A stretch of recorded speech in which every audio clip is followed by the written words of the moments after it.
Hi, I'm Bob Mendes. I'm one of Metro Nashville's 5 at-large council members. I'm going to talk a little bit today about what the at-large council members do. We have a 40-person council, and 35 of them represent districts that are about 20,000 people each. And then we have 5 at-larges that represent the entire county. So, as one of the at-larges, I represent all 700,000 people in Nashville and Davidson County. In the council, we have mostly what we do is zoning, land use, what we're going to build, where we're going to build it, and then we control the budget for the city. The district council members are usually very focused on what goes on in their district, in their little 135th of the county. And so there's a lot of land use, a lot of dealing with neighbors. And the at large council members tend to focus more on citywide issues, whether that's fiscal or how we might do policing or things that have to do with dealing with the state of Tennessee. The bigger citywide issues that at large members have more time for because we're not focused every day on a single district. The other thing we do as at-large members is when a district council member needs help, we can be backup for them. And occasionally there's a vacancy due to a resignation or a district council member moves on to another elected position. In those situations, the at-larges, one of them will be appointed by the vice mayor to fill in for an interim period until a new district council member can be elected. So in my 8 years in office, I'm coming up near the end of my time.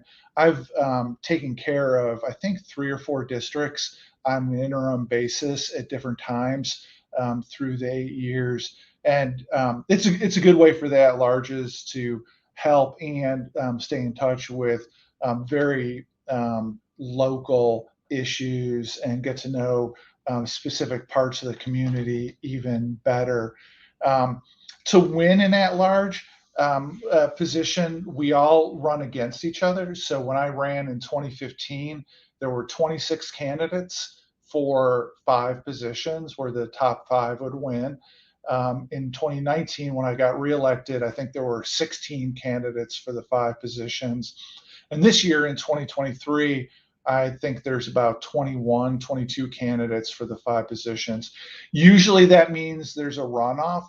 The first time I ran, the top 10 finishers out of 26 got in a runoff to see who the top 5 would be.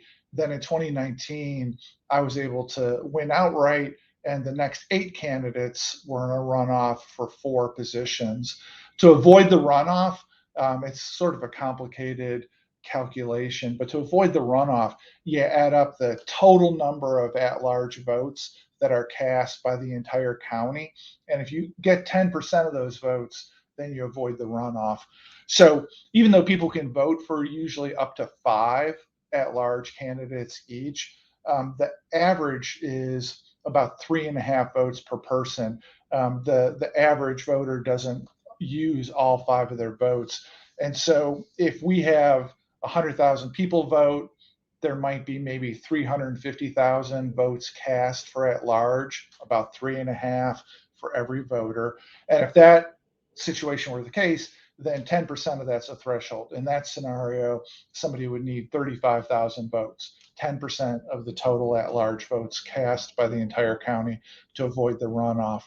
A lot of people sometimes wonder what an at large council member does because they don't have a specific district to look after day in and day out.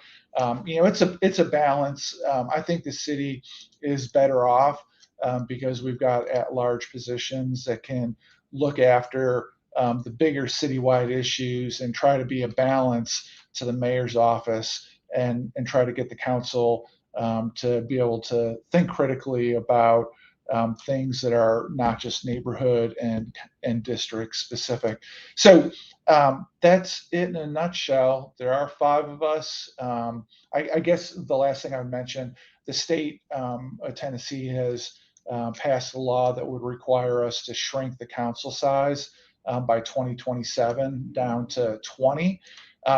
We don't know yet whether lawsuits will mean that that's enforceable or not enforceable. So as we sit here in 2023, we don't know yet whether the council size will shrink for 2027. If it does, if that's the way the litigation goes, the city will need to have a conversation about whether we want to continue to have at-larges and how many of them.